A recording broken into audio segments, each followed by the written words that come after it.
Our next round of rain and storms rapidly approaching from the southwest. We'll take you through an active overnight period ahead of a big warm-up tomorrow. There is real fear. They talk about not going to school, sending their kids to school, not coming to church.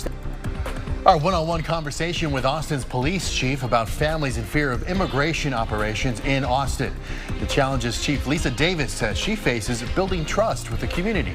And Central Texan Elon Musk speaks from the Oval Office, defending his ideas for the country as he works side by side with the president. First tonight, though, a live look outside as more rain moves through tonight and the overnight hours. It's been a wet Tuesday with widespread and significant rain in the Austin area. But there was also a close call. 3 adults and a dog were rescued after they were swept away in a tent caught in moving water today.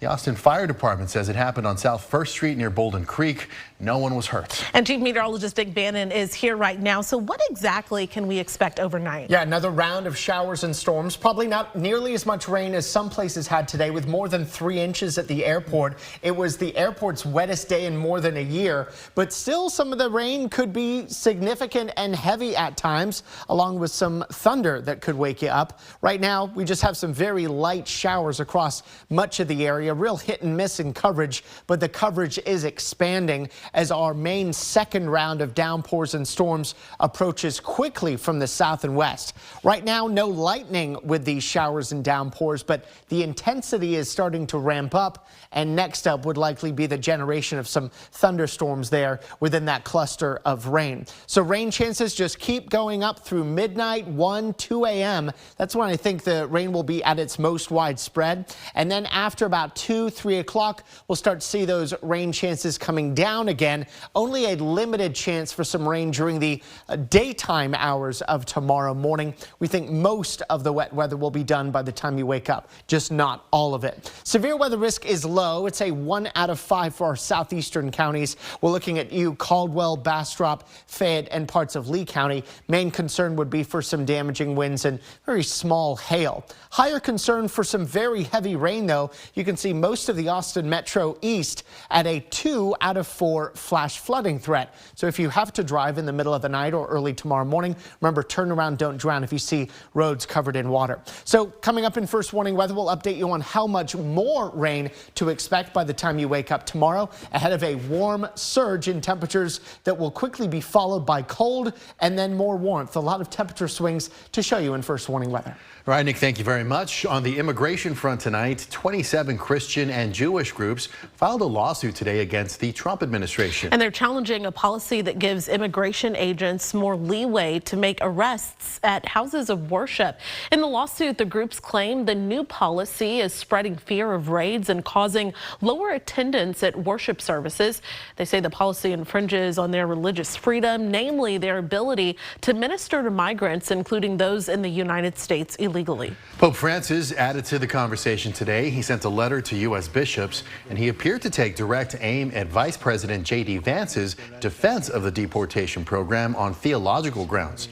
In the letter, Pope Francis said nations have the right to defend themselves and keep their community safe from criminals, but the Pope affirmed the right of people to seek shelter and safety in other lands. And he said he was concerned with what is going on in the United States. Meantime, Tom Homan, the U.S. border czar, is pushing back against the pontiff. He says Pope Francis should leave border enforcement to his office. Homan also notes that the Vatican is a city-state surrounded by a fortress-like set of walls. Well, locally, we've reported on concerns by families and organizations about how this is impacting their daily lives. And KXAN public safety reporter Brianna Hollis spoke with Austin Police Chief Lisa Davis about immigration operations.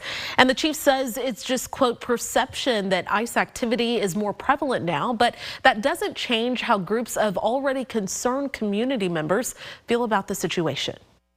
I think there is great fear, and I was just at a meeting with local pastors right before I came here to meet with you, and a couple were Hispanic churches, and there is real fear. They talk about not going to school, sending their kids to school, not coming to church. They were offering free English classes. People have dropped off from that, so there's this real fear. But I think it's important to talk about what is being when you look at who ICE is picking up, it is people with violent felonies. And when you're talking to these groups about that, like the group that you just spoke with, when you're letting people know that it are these intense criminals that ICE is going after, does that seem to quell any of the concerns? I think I need to do a better job of getting out more. And so when you're having a group that underreports violence that's perpetrated on them, it's hard to come back and try to once again build that trust, because that's all we've been doing is trying to build trust for them to come forward, report things, and now this is just an added layer of just the hard work it's going to take to build that trust with them. And Chief Davis also says APD itself does not have a protocol to ask for someone's immigration status or share anyone's immigration status with federal officials. You can watch that full interview right now on KXAN.com. Going in depth, Brianna recently spoke with the Vice President of the National Border Patrol Council. Chris Cabrera is a CBP agent in the Rio Grande Valley area. Now, he says the focus right now is on removing, quote, bad seeds, but that people without criminal records could get swept up as well. If you're a bad guy with a criminal record and you know who you are, and you're hiding at your grandma's house and she's not legal, I mean, we can't overlook that. And Cabrera says those with criminal records should avoid putting others at risk. And he also said that those with non-violent or misdemeanor charges are not currently a priority for removal, but that could change in the future. We have the rest of that conversation on KXAN.com as well, including what could happen if agents come across a person who is in the middle of obtaining their citizenship. Today, the White House fired the Inspector General for the U.S. Agency for International Development, or USAID. The firing of Paul Martin comes a day after his office issued a warning that the administration's freeze on all foreign assistance and moves to cut staff have left oversight of the humanitarian aid organization largely non-operational. Also today, USAID contractors sued the Trump administration. They are asking a federal court to block implementation of President Trump's funding freeze. Elon Musk and his son visited the Oval Office, defending his push to downsize the federal government. Now, Musk said his ideas are not radical. It's not draconian or radical, I think. It's really just saying, let's look at each of these expenditures and say, is this actually in the best interest of the people? Meanwhile, President Trump didn't have any kind words for judges who have paused some of his executive orders. So maybe we have to look at the judges, because that's very serious. I think it's a very serious violation. Over the past week, judges have temporarily hit the brakes on President Trump's freezing of some federal spending and also his buyout offers to federal workers. Senators will vote on Tulsi Gabbard, the president's pick for the director of national intelligence, tomorrow. The vote was set to take place tonight, but it was delayed due to the snowstorm that's bearing down on the nation's capital. Gabbard seems to have the votes to secure the position, in which she will oversee more than a dozen U.S. intelligence agencies. Democrats have argued that Gabbard would be dangerous, pointing to her sympathetic comments about Russian President Vladimir Putin, former Syrian leader Bashar al-Assad, and also her defense of notorious leaker Edward Snowden. But Republicans are praising her service in the National Guard and her time as a congresswoman for Hawaii. A first grade teacher out of Hayes Consolidated ISD resigned after reportedly dragging a student by the arm on Monday. According to the district, the incident happened at Pfluger Elementary School during dismissal. ACISD did not release the identity of the teacher, but said they had been employed with the district since 2018. In a statement, the district said, quote, "At no time and under no circumstance is it okay for an employee of our school district to treat a child in this manner. The actions of this teacher are completely unacceptable," end quote. The district says it reported this to Child Protective Services and the Texas Education Agency. Texas has moved one step closer to a new plan to cut property taxes. Thank you all. Tax relief is on the way. Today, the Texas Senate Local Government Committee unanimously approved Senate Bill number 4. Now, that bill aims to raise the amount of a home's value that's exempt from taxation to $140,000. Committee approval clears the way for a vote in the full Senate. Governor Greg Abbott has declared property tax relief an emergency item, making it a priority for lawmakers this session. Well, there's a first of its kind effort in Austin to help address the shortage of housing options and needs for people with autism and other intellectual disabilities. The Housing and Independent Living Task Force kicked off the effort with an event today. Travis County Commissioner Ann Howard described this as an opportunity for people with developmental differences to live independently.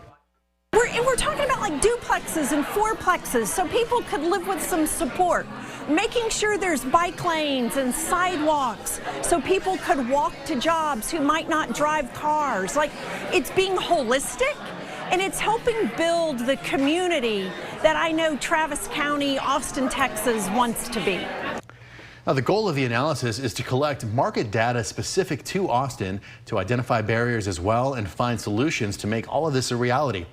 The group is funded through the nonprofit Austin Community Foundation. The Kyle Police Department plans to crack down more on commercial vehicles. The department plans to increase routine safety checks to make sure vehicles comply with state laws. And KXAN Sarah Alshay explains now what they're looking for during these inspections and why they say that this work is so important for everyone's safety on the road.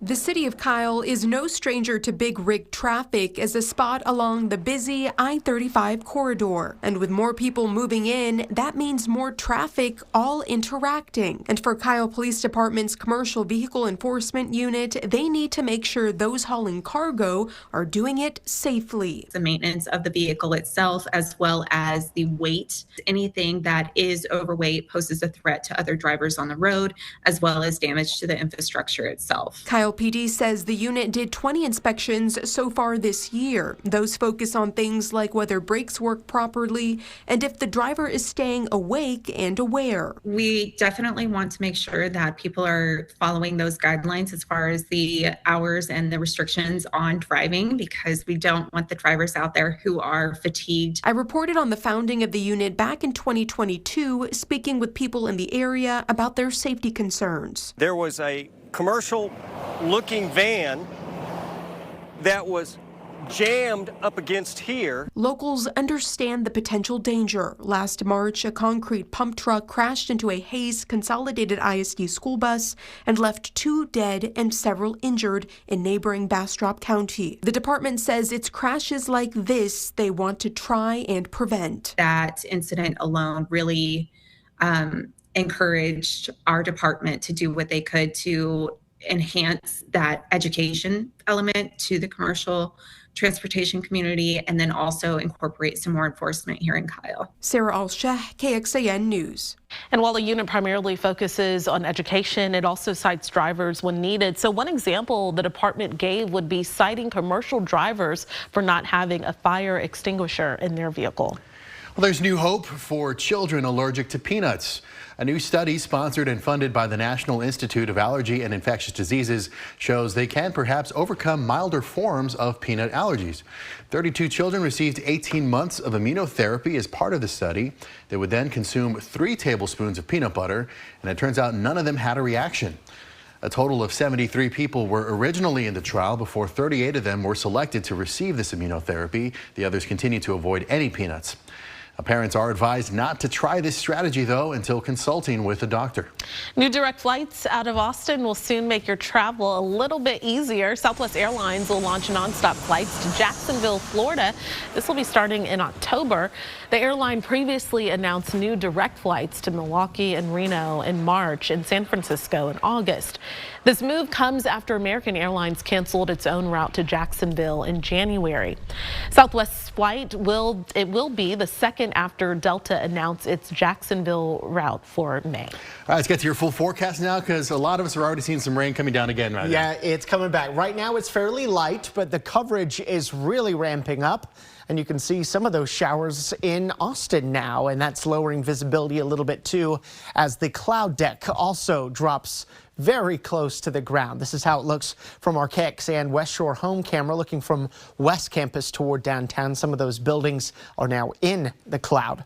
So the rain coverage has really ramped up to the southwest of us, as well as on top of us within the last hour. This is basically our next round of rain that will likely turn into at least some thunderstorms. And some of that round is already starting to show itself up on radar here locally, but it's all fairly light rain. You can tell that because it's it's the light shades of green. When we start seeing the darker greens, the yellows, oranges, and reds, then we start talking about heavier rain and even thunderstorms. We do think that there's a possibility for that, especially as we get closer to 11:30 or midnight. So we're going to see those reds showing up in the metro, and then those storms shifting into our eastern counties at 1 to 3 a.m. before generally drier weather after 4. I say generally drier because there may still be a stray spotty shower or storm that redevelops 7, 8 a.m.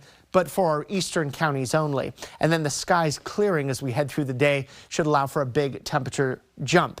Much like what happened today, the hill country will likely end up with the lowest rainfall amounts in addition to what you've already had, so a 1/4 inch or less. But then you get to 35 and east. Some of the same areas that had very heavy rain today may get another round of heavy rain tonight. A 1/4 inch to an inch for most of you along and east of 35 on top of what you've already had, but there could be some locally even higher amounts. We think 60% of Central Texas gets more rain overnight tonight. The only areas that could miss out would be parts of the western hill country. Overnight lows of 46. That's basically where we are now. Just a 10% chance of additional rain after the sun comes up tomorrow as we head for the mid-70s. How are we going to do that? It's so cold, right?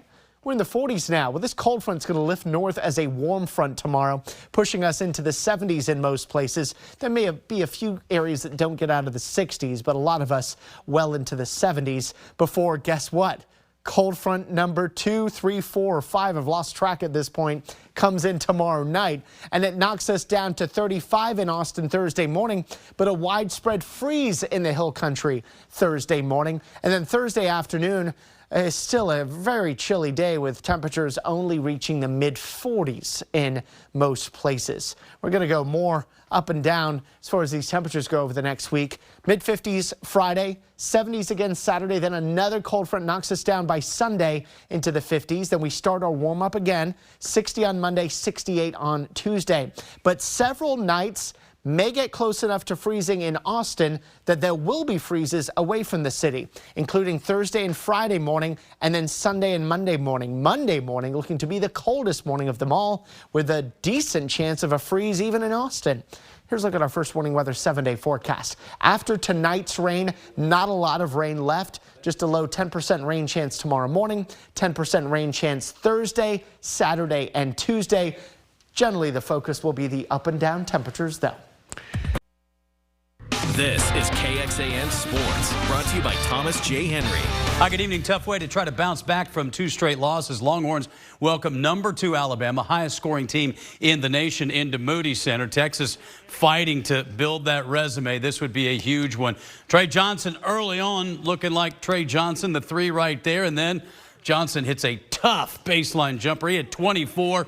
But this Alabama team has so many weapons. LeBaron Filan with the tough take right there. They stretch it out to 8. And then it is Mark Sears, the All-American, lays it in. Back to 7. Then watch right there, number 6 for Texas, Arthur Kaluma, has to leave the game with a knee injury. Devon Pryor doesn't play. Kaluma didn't score. Longhorns trying to hang tough. Julian Larry, the hanging jumper. It's 35-29. But then Alabama goes on a run right before the half, something that just can't happen. Aiden Holloway, the 3. Filan again. They hit 17 threes. Highest point total Longhorns have allowed. They never got in it in the second half. They lose it by 23 points. So now they fall to 4 games under 500 in SEC play. All they have to do next is take on a 15th ranked Kentucky team at home. They're coming off a win tonight over number 5 Tennessee. Texas women at Kentucky this week. Brianna Preston has been a big spark off the bench for Vic Schaefer, the freshman from Statesboro, Georgia. Mom played basketball at Texas State, knows a little bit about Central Texas. But the hook for Preston to come to Austin, well, the man on the sidelines. He definitely loves players that plays hard, and I feel like I play very hard. So that kind of like made me instantly think, okay, we have the same mindset, you know, in a way. And I know that he develops great players. We got WNBA players, like, you know what I'm saying? And that's where I want to be. So I want to go to the league, make an impact there. But I know that I had to choose a program that would get me there, and I feel like Schaefer was the perfect fit for that. Some football planning, a change in dates for the Longhorns game with Sam Houston State. Instead of September 27th, it will be September 20th. That 27th will be an open weekend before they open SEC play at Florida. All right, Texas baseball opens up play under Jim Schlossnagle this weekend in Arlington. 3 games in 3 days, starting with Louisville. And for Coach Schloss, who's won everywhere he's been big, this is the first thing he noticed about this group of Longhorns. First thing they've done is they've established an unbelievable blue-collar work ethic at an incredibly white-collar school, you know? And what I mean by that is it's Texas. Like, you know, everybody thinks Texas has the most and the grandest of all things in college athletics, which we do have a lot of cool stuff here. But I call it white-collar appearance and a blue-collar approach. And we have this awesome facility on a day like this where we can still go get work in. And like I said a couple days ago, like on a day off, I literally have to take the balls out of the batting cage because these guys want to be here and want to spend time here and want to be in those cages all the time. And so I think those older players have taught those young players this is what it looks like to work at Texas. This is our standard of how we work. Louisville, Ole Miss, Oklahoma State, the 3 games in Arlington. Don't forget to go to KXAN.com for more sports.